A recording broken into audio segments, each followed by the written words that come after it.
अरे motor cycle गई रही ना, इज्जत डाकू चोरों में।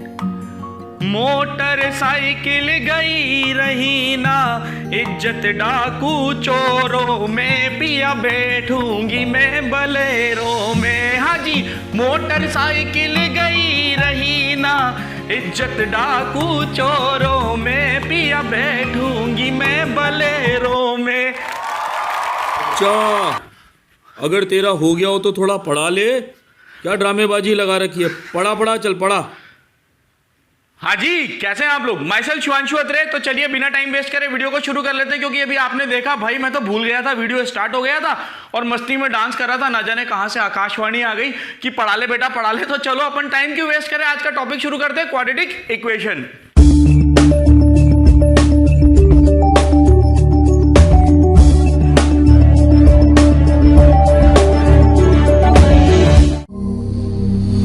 हाँ जी, तो चलो बात करते हैं अपन क्वाड्रेटिक इक्वेशन की। देखो मैं आपको बहुत बेसिक तरीके से सिखाने वाला हूँ, बढ़िया कॉपी पेन लेकर बैठ जाओ।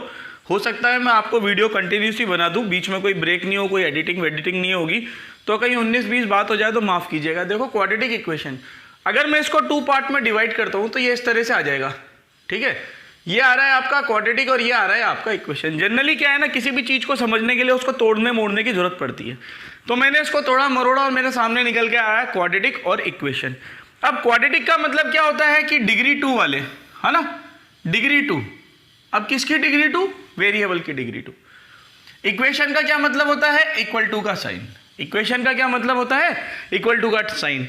तो क्वाड्रेटिक इक्वेशन क्या हो गया? An algebraic expression which is having a variable of degree 2 with a sign of equality between them. An algebraic expression which is having a variable of degree 2 with a sign of equality between them is known as quadratic equation। अब जाहिर सी बात है, अगर कोई चीज बनी है तो उसकी जनरल फॉर्म तो आएगी ही आएगी। तो यही जनरल फॉर्म हम लिखते हैं x में। यहां इसकी जनरल फॉर्म होती है, देख लीजिएगा फटाफट।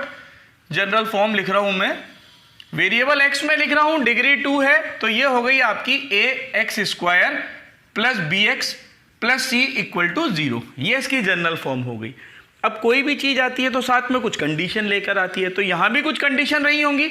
यहां कंडीशन है आपका A B C belongs to real numbers, ठीक है, and A is not equal to 0। अब दूसरी चीज दिमाग में ये आती है, सर ए 0 क्यों नहीं होगा? देखो भाई, अगर ए 0 हो जाएगा तो ये बन जाएगा 0 into x² plus B x plus c, यानी कि ये तो खत्म हो गया। बेगानी शादी में अब्दुल्ला दीवाना, इसका क्या काम यहां पर? तो ये बन गया bx प्लस सी। अब bx प्लस सी क्या हो गया? डिग्री 1, यानी कि लीनियर हो गया। तो ये क्वाड्रेटिक नहीं रहा, इसलिए इसका मजबूरी हो जाता है कि a को नॉट इक्वल टू 0 लिखना। अब दूसरी चीज दिमाग में ये आती है, क्या ऐसा नहीं हो सकता b और c 0 हो जाए? क्या ऐसा नहीं हो सकता तीनों 0 हो जाए? तो जी हाँ, बहुत सारी कंडीशंस होती हैं। देखिए यहां पर अगर मैं बात करता हूं, क्वाड्रेटिक इक्वेशन को जनरली 2 टाइप से लिखा जाता है। अब सर क्या पढ़ा रहे हो आप? 2 टाइप? हाँ 2 टाइप। देखो, एक होगा आपका कंप्लीट क्वाड्रेटिक इक्वेशन, ठीक है, QE मतलब क्वाड्रेटिक इक्वेशन, और एक होगा आपका प्योर क्वाड्रेटिक इक्वेशन। सर ये तो मैंने पहली बार देखा है, कंप्लीट और प्योर, ये क्या है? देखो कंप्लीट क्वाड्रेटिक इक्वेशन, कंप्लीट का मतलब क्या होता है? पूरा, यानी कि संपूर्ण हो गया, अब किसी चीज की कोई कमी नहीं है।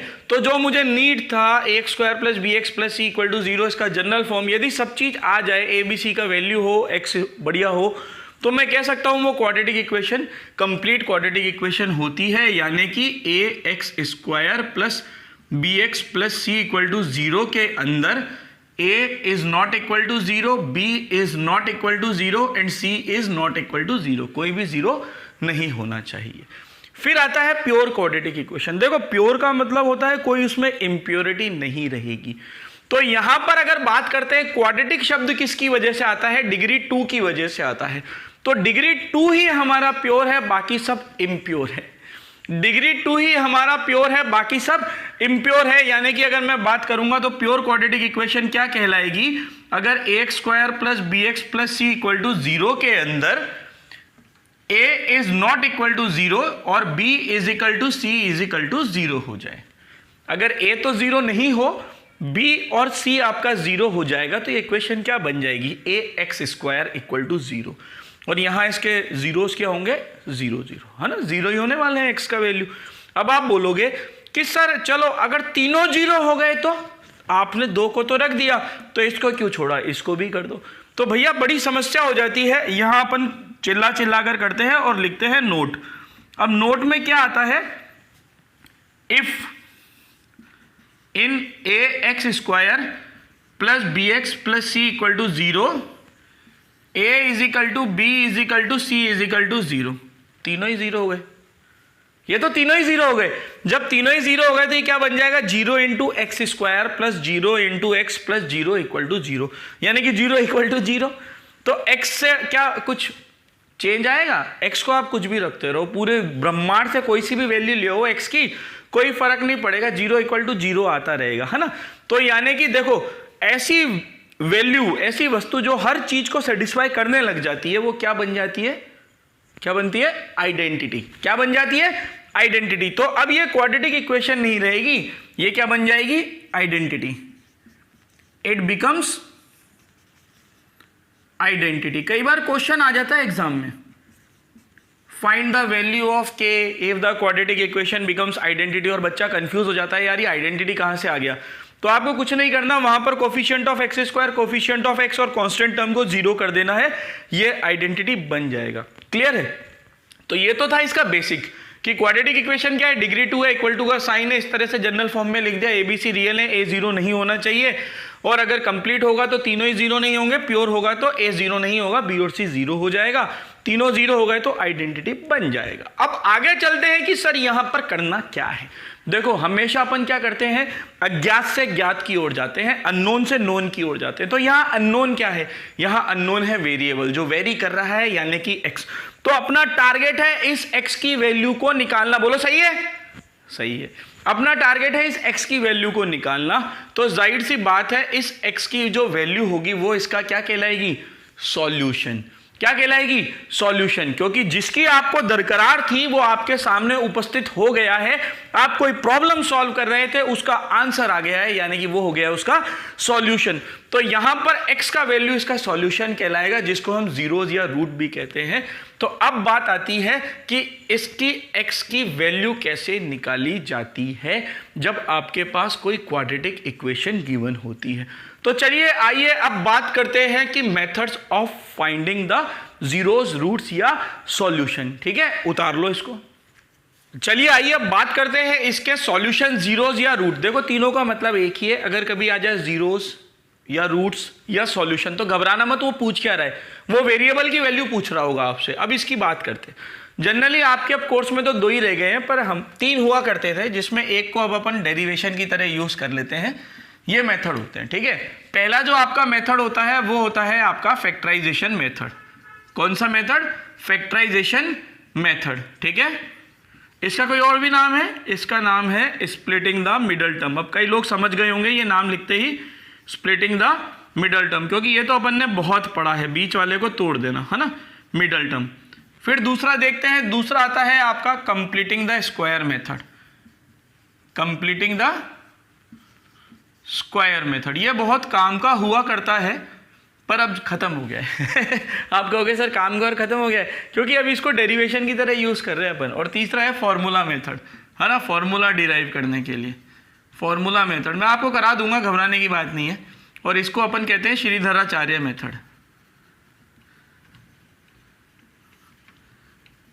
ठीक है। ये बहुत बड़े गणितज्ञ थे श्रीधराचार्य जी, जिन्होंने ये मेथड बनाया था। हालांकि ये कंप्लीटिंग द स्क्वायर को जनरल फॉर्म की तरह लेकर काम किया गया था। अब आपके पास ये 3 तरीके आ गए। अब आपका दिमाग कहेगा सर ये क्या है, तो देखो मैं आपको बहुत सिंपल बताता हूँ, उसके बाद आपको बहुत सारी शॉर्ट ट्रिक्स भी बता दूंगा इसी वीडियो में, अगर बने रहे आप तो फैक्टराइजेशन मेथड क्या होता है, फैक्टराइजेशन का मेथड होता है बीच वाले टर्म को स्प्लिट करना। अब बीच वाले टर्म को आप कैसे स्प्लिट करोगे, पहली चीज़ है देखो, इससे क्वाड्रेटिक इक्वेशन पढ़ने से पहले जिन लोगों ने मेरा पॉलिनोमियल अगर नहीं पढ़ा हो अभी तक, तो पॉलिनोमियल पढ़ लेना, क्योंकि पॉलिनोमियल चैप्टर बहुत काम आता है, ठीक है ना। वो जो एल्जेब्रिक एक्सप्रेशन होता है वही इक्वेशन में कन्वर्ट हो जाता है, ये चीज़ ध्यान रखना, ठीक है।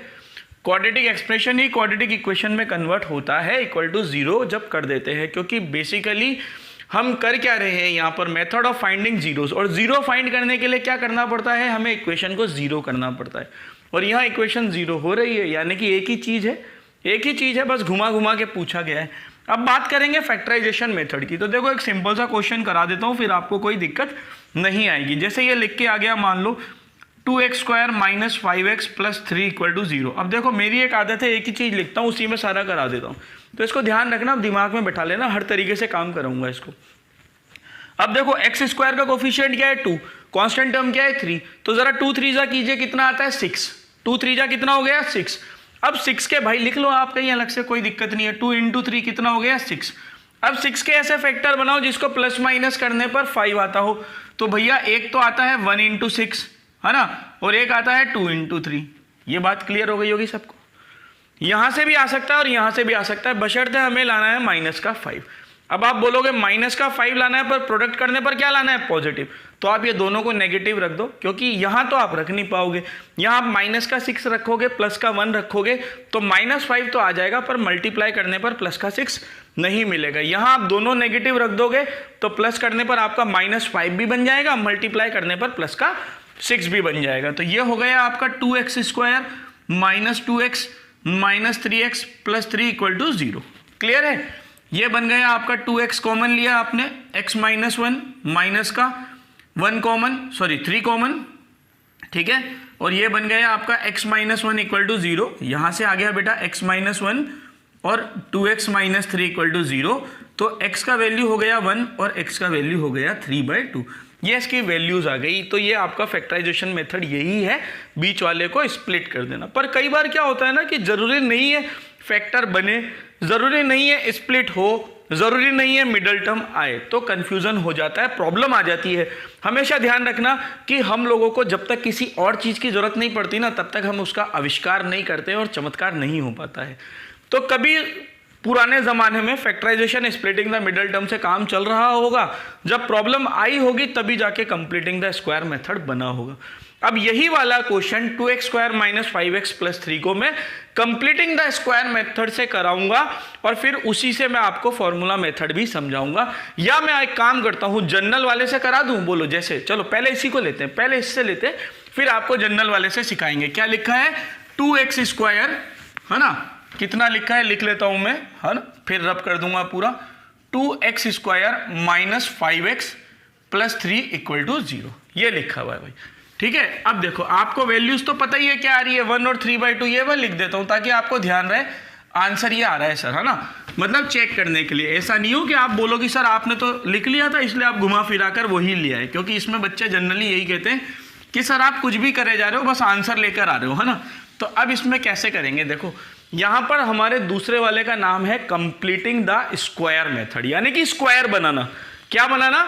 स्क्वायर बनाना। तो यहां पर आपको बनाना पड़ेगा या तो a + b का होल स्क्वायर, और ये क्या होता है बेटा a² + 2ab + b², या आपको बनाना पड़ेगा a - b का होल स्क्वायर, ये क्या होता है a² - 2ab + b²। यहां तक क्लियर हो गया। अब आप देखो यहां सबसे पहले कहीं स्क्वायर आ रहा है, कहीं भी नहीं दिख रहा, बट ये दिख रहा है x², है ना। तो आप क्या करो, इसके कोफिशिएंट को चेक करो, 2 है, 2 तो किसी का स्क्वायर होता नहीं, तो उसको हटाओ, जिसका काम नहीं होता ना उसको हटा दो भाई, दिक्कत ही करेगा वो। तो आपने 2 कॉमन लिया, ये बन गया आपका x²। अब जिसके पास नहीं है वो क्या करेगा, 5 के पास तो 2 नहीं है, तो 5 अपने आप को क्या करेगा, उधार लेगा लोगों से, यानी कि डिवाइड कर लेगा और दे देगा। ये हो गया भाई, यहां तक क्लियर। अब ये 2 0 के नीचे जाके खत्म, दी एंड हो गया इसका। तो ये इक्वेशन अब कुछ ऐसे दिखने लग गई है आपको, ठीक है। अब क्या करना है, आपको यहां साइड में कहीं रफ में लिख लेना है। देखो बीच में माइनस आ रहा है, तो ये -2ab वाली चीज बन रही है। अब आप ये देखो a², तो a का वैल्यू मुझे क्या मिल रहा है, यहां से x मिल रहा है, तो मिल गया a²। आगे क्या आना चाहिए, -2ab, तो आप क्या करो, -2, a तो अपने पास से ही रख लो। अब आप चेक करो क्या क्या बचा, x आ गया, क्या बचा 5/2, तो ये आप लिख दो 5/2, परंतु आपने 2 को मल्टीप्लाई करा है भाई, 5 में से तो आ नहीं रहा कॉमन 2, तो आपने 2 को मल्टीप्लाई करा है, तो 2 को डिवाइड भी कर दो, तो ये क्या बन गया 4, तो ये किसका वैल्यू हो गया? b का। ध्यान से सुन लो, ध्यान से। आपने क्या करा, 5/2x में इसको 2ab की फॉर्म बनानी चाहिए। a का वैल्यू x आ चुका है, तो 2a आपने अपने पास से लिख दिया ताकि जो भी होगा वो b होगा। अब आप चेक करो, x आ गया, 5/2 का 5/2 लिख दिया, ये 2 एक्स्ट्रा था तो मैंने डिवाइड भी कर दिया। अब यहां से आपका b आ गया 5/4। अब आगे क्या आ रहा है? प्लस का b², तो प्लस 5/4 का स्क्वायर। ठीक है, अब दोनों तरफ कर दो आप, प्लस 3/2 इक्वल टू, ताकि हिसाब बराबर रहेगा, नहीं तो आप कहोगे सर ये कहां से आ गया, हिसाब बराबर हो गया। तो ये तो बन गया आपका x माइनस का 5/4 का होल स्क्वायर, ये उधर चला गया, ये हो गया 25/16 माइनस 3/2। ठीक है ना, वहां जाके माइनस हो गया, ये बन गया x माइनस 5/4 का whole square is equal to 25 minus, आपने एलसीएम लिया तो कितना आया बेटा? 16 और 2 का 16 आया, तो इसको किससे करना पड़ेगा? 8 से, तो ये बन गया 1/16, और 1/16 को आप क्या लिख सकते हो बेटा? 1/4 का होल स्क्वायर। अब देखो दोनों तरफ स्क्वायर आ गया, तो अब आप क्या कीजिए, हटा दीजिए।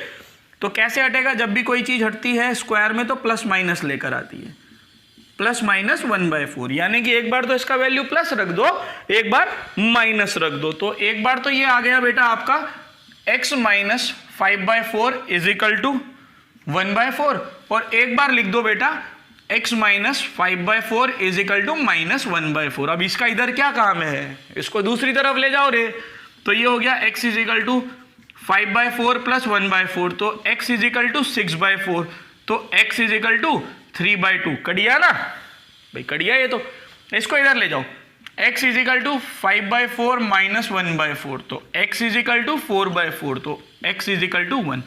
एक तो 1 आया है और एक 3/2 आया है। अब जरा चेक करो, यही आ रहे थे क्या, 1 और 3/2, यानी कि अपन ने बिल्कुल सही करा है, अपन ने बिल्कुल सही करा है। अब बच्चे कहेंगे सर ये मुझे हमेशा कैसे ध्यान रहेगा, जो बच्चों के जनरली दिमाग में आती है, क्या ऐड करना है, क्या सब्ट्रैक्ट करना है। तो मैं आपको बता दूं, इसमें ज़्यादा परेशान होने की ज़रूरत नहीं है। आपको सिंपल सा आपको एक फॉर्मूला यहाँ साइड में लिख लेना है, और फिर इसको a प्लस बी या a माइनस बी के होल स्क्वायर की फॉर्म में बनाने की कोशिश करनी है। जो अपने पास नहीं होता, अगर अपन मल्टीप्लाई करते हैं तो डिवाइड करते हैं, हिसाब बराबर। ये मल्टीप्लाई करा है तो डिवाइड भी कर दिया, हिसाब बराबर। अगर ऐड करते हैं तो सब्ट्रैक्ट भी करते हैं, या दोनों तरफ ऐड करते हैं, तो ये इधर ऐड करा है तो इधर भी ऐड कर दिया, हिसाब बराबर। क्लियर है ना, तो ये वैल्यू आ गया।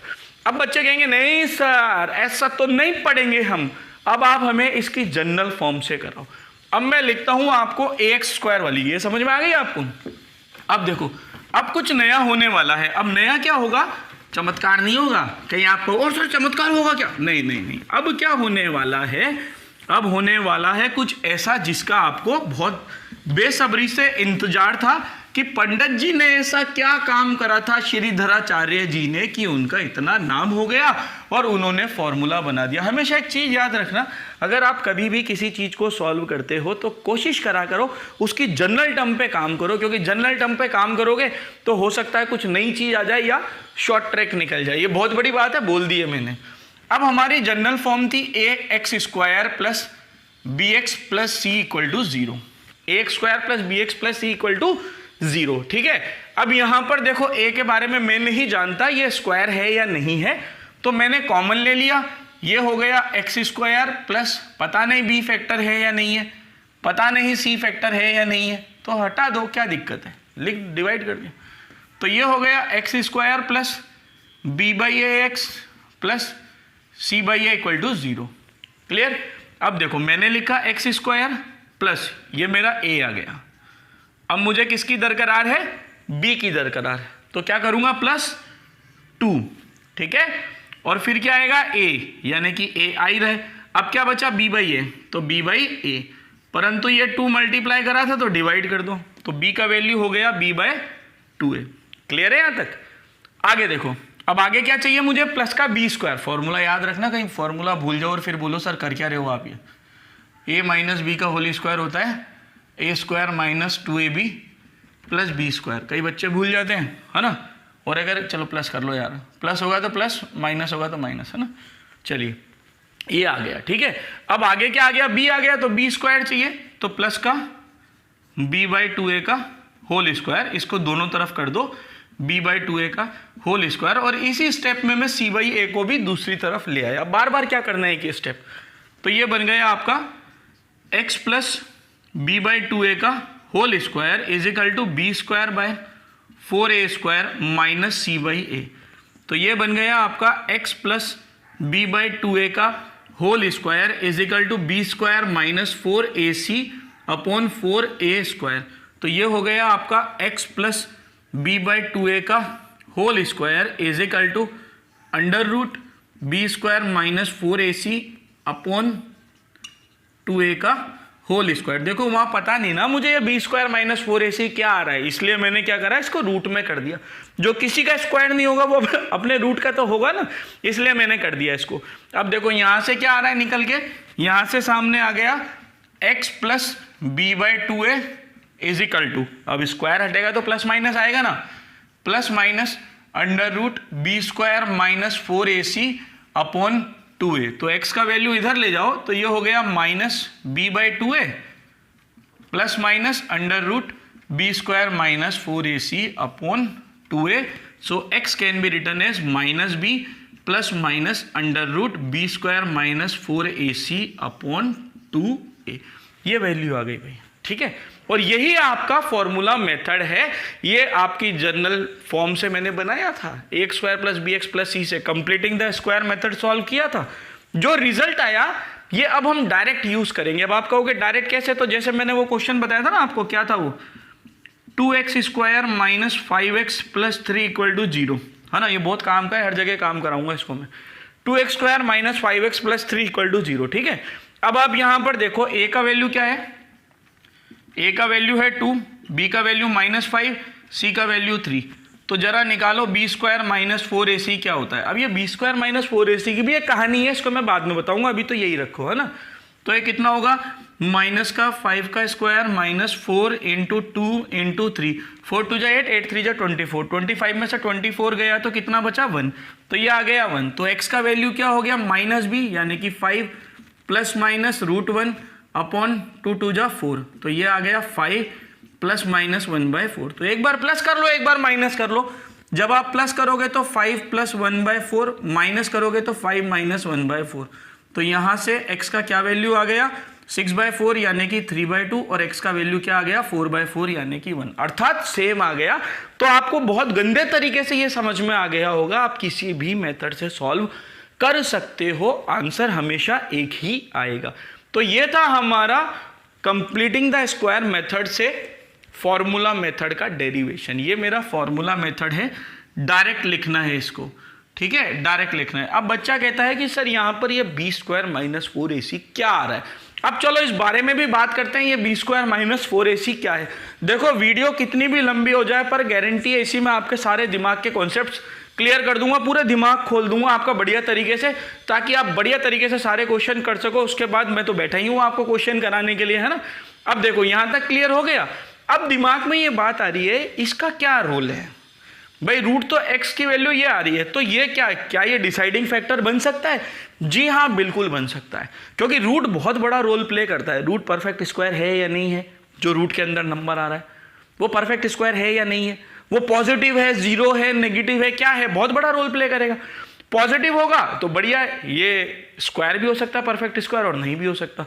तो ये आपका x रेशनल भी हो सकता है, इरेशनल भी हो सकता है। अब ये सारी चीज़ों पे हम डिस्कस करते हैं, चलो, है ना। अब देखो, अब अपन बात करते हैं ये b² माइनस 4ac क्या है। This is the deciding factor. क्या है ये, डिसाइडिंग फैक्टर। तो d से डिसाइडिंग फैक्टर, और d से ही नाम आता है डिस्क्रिमिनेंट। क्या आता है, डिस्क्रिमिनेंट, ठीक है। तो अब डिस्क्रिमिनेंट की बात करते हैं। इसको लिखता हूं मैं कैपिटल D से, और D का वैल्यू होता है b² माइनस 4ac। अब आप कहोगे सर ये क्या, देखो डिस्क्रिमिनेशन कौन करता है, जो भेदभाव करता है। अब हमने इतनी मेहनत करी, हम तो x का वैल्यू लेकर आए थे -b plus minus under root b² minus 4ac upon 2a, जो यहाँ आकर बन गया अब -b plus minus √d upon 2a। Clear है, √d अपॉन 2a, सिंपल सा। आगे मैं ग्राफ भी पढ़ाऊंगा आपको, घबराओ मत। आज की वीडियो में नहीं पढ़ाऊंगा, क्योंकि ग्राफ के आपके एनसीईआरटी में तो कहीं इतने हैं नहीं। तो पहले अपन एनसीईआरटी वाली जितनी आपकी बेसिक्स है वो खत्म कर लेते हैं, ताकि आप क्वेश्चंस तो कर लो। जो अपनी नेक्स्ट वीडियो आएगी वो इनसे रिलेटेड ग्राफ्स की और कुछ हायर लेवल की आएगी, ठीक है। अब देखो आप यहाँ पर अपन ने करा, वैसे तो मेरे को 100% यकीन है आप ये वीडियो भी पूरी देखोगे तो उसके बाद आपका कोई क्वेश्चन अटकने वाला नहीं है क्वाड्रेटिक का, किसी का भी हो, चाहे वो 10th में हो चाहे वो 11th में हो, आप कर लोगे आराम से, बहुत आराम से कर लोगे। तो देखो x का वैल्यू मैंने लिखा -b प्लस माइनस √d/2 है। अब ये जो d हो गया ना, ये डिसाइडिंग फैक्टर हो गया बहुत बड़ा, इसको हमने डिस्क्रिमिनेंट का नाम दिया क्योंकि ये डिस्क्रिमिनेशन कर रहा है। ये d कैसा हो सकता है और ये क्या चीज़ डिसाइड कर रहा है, पहले ये सोचो, ये डिसाइड क्या कर रहा है, ये रूट डिसाइड कर रहा है। रूट कैसा होगा, अब कोई अगर किसी चीज़ को डिसाइड करता है यानी कि उसका क्या कर रहा है, वो नेचर डिसाइड कर रहा है। क्या डिसाइड कर रहा है, नेचर डिसाइड कर रहा है। तो अब बात आती है नेचर ऑफ रूट्स की, किसकी बात आती है, नेचर ऑफ रूट्स की। और ये कौन डिसाइड करेगा, डी करेगा, क्योंकि देखो जाहिर सी बात है, मैं आपको एक बहुत बेसिक सिखाता हूं, डी का वैल्यू हो सकता है ग्रेटर देन 0 हो सकता है, डी का वैल्यू हो सकता है इक्वल टू 0 हो, और तीसरा मैं कहता हूं डी का वैल्यू हो सकता है लेस देन 0 हो। अब देखो अगर d का वैल्यू ग्रेटर देन 0 है तो जाहिर सी बात है ये रूट के अंदर जो वैल्यू आएगी वो कुछ ना कुछ तो वैल्यू पॉजिटिव में ही रहने वाली है। कुल मिलाकर बात ये है, तो यहाँ पर जो x का वैल्यू होगा वो कुछ पॉजिटिव मतलब बढ़िया वैल्यू देगा, बढ़िया in the sense real value देगा, कोई झोल झाल नहीं होगा उसमें, रियल होगा। तो यहाँ पर अपन कहते हैं रूट्स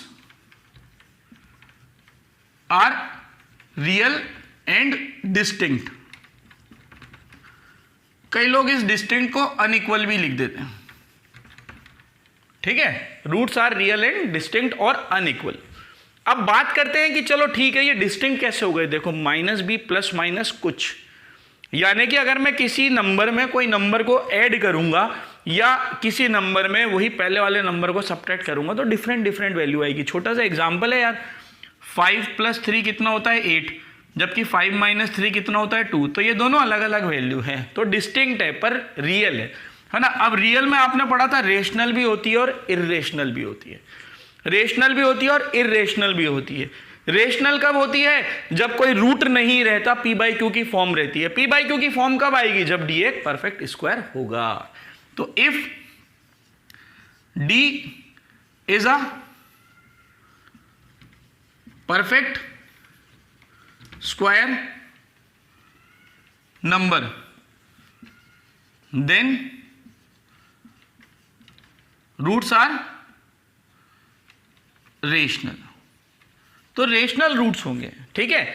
और अगर d परफेक्ट स्क्वायर नहीं होगा, if d is not a perfect square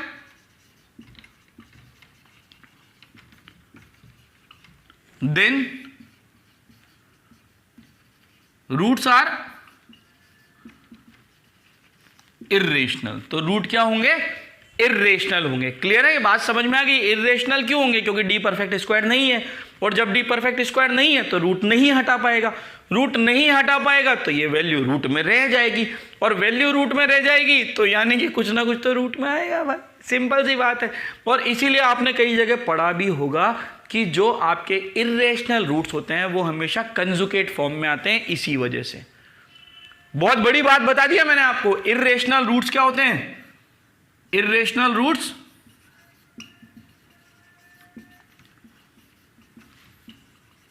are always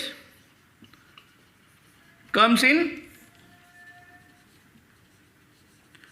conjugate form, यानी कि एक उसका रूट सपोज 3 + √5 है तो दूसरा 3 - √5 ऑटोमेटिकली हो जाएगा। किसी को देने की जरूरत नहीं है आपको कि एक 3 + √5 है तो दूसरा क्या होगा, आप डायरेक्टली लिख दोगे 3 - √5, या एक दिया है 3 - √5 तो आप दूसरा लिख दोगे 3 + √5। इसी वजह से हो रहा है, क्योंकि ये तो रूट रह गया, उसमें कुछ प्लस हो रहा है और कुछ माइनस हो रहा है। तो ये पूरी, अच्छा आगे भी तो चलते हैं ना अभी।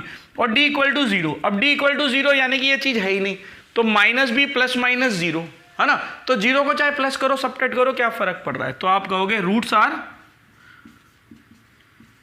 आर रियल एंड इक्वल, बराबर आएंगे, दैट इज, और कितनी वैल्यू आने वाली है, x = -b/2 है। दोनों में यही आएगी -b/2 है, क्योंकि -b प्लस माइनस 0/2 है, तो प्लस 0 करो माइनस 0 करो यही मिलने वाली है ना, तो दोनों में यही वैल्यू आएगी। और d लेस देन 0 यानी कि रूट के अंदर नेगेटिव, और रूट के अंदर नेगेटिव अपन ने पढ़ा है नंबर सिस्टम में क्या होता है, इमेजिनरी नंबर होता है, तो रियल नहीं होता, तो अपन कहेंगे नो रियल रूट्स, है ना, नो रियल रूट्स, क्योंकि अपन अभी रियल की बात कर रहे हैं, रियल दुनिया में रह रहे हैं, इमेजिनरी की क्यों बात करें, तो हम लिख देंगे नो रियल रूट। तो ये छोटी सी कहानी थी जिसमें आपका पूरा का पूरा क्वाड्रेटिक इक्वेशन लगभग खत्म हो गया है, और इतनी सारी चीज़ें हम यहाँ पर सीख चुके हैं। अब हम आगे पढ़ेंगे नेक्स्ट वीडियो में इसका ग्राफ और कुछ स्पेशल केसेस, है ना, इसका ग्राफ पढ़ेंगे, कुछ स्पेशल केसेस पढ़ेंगे, कंडीशंस पढ़ेंगे, बहुत मज़ा आने वाला है, जुड़े रहिए। और आपने अगर मेरा चैनल अभी तक सब्सक्राइब नहीं करा है तो भाई क्या कर रहे हो, फटाफट जाओ चैनल को सब्सक्राइब करो, फैलाओ, और मेरे चैनल पे बहुत बढ़िया गिव अवे भी चल रहा है, उसमें भी पार्टिसिपेट करो। तो जय हिंद, मिलेंगे नेक्स्ट वीडियो में, टिल देन पढ़ते रहो, खुश रहो, जय हिंद, वंदे मातरम।